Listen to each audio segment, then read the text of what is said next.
Die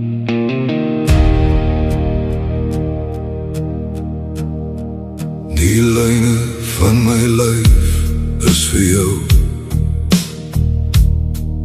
is vir jou om te lees. Met jou hande, jou oë, jou lippe. Die lyne van my lyf is my boek aan jou, 'n roman van drome en begeertes,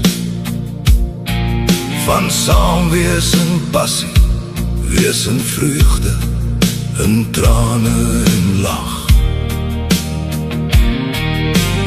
Lyne wat 'n storie vertel, lyne met letsel sigbaar, oorlogslyne, lyne van binne en buite. Lees my, lees die lyne van my lyf, soos 'n storie wat net jy verstaan. Hou my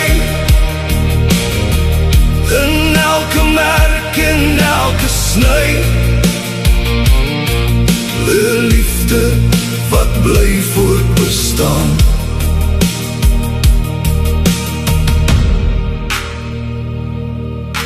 Lyne wat jy hopelik sal onthou, onthou die dag wanneer ek vervaag het,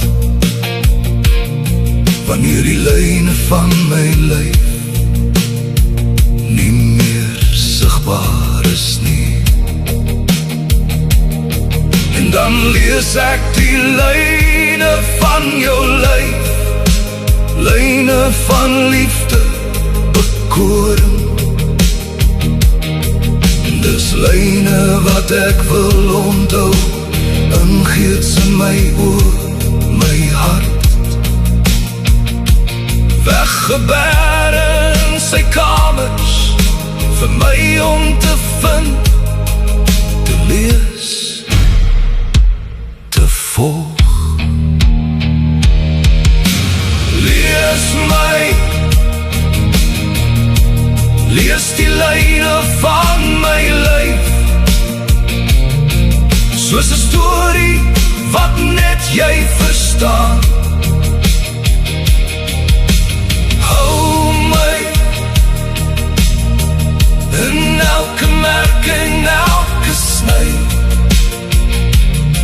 die liefde wat bly voortbestaan. Ons lyne het verweef geraak, in lyn geword.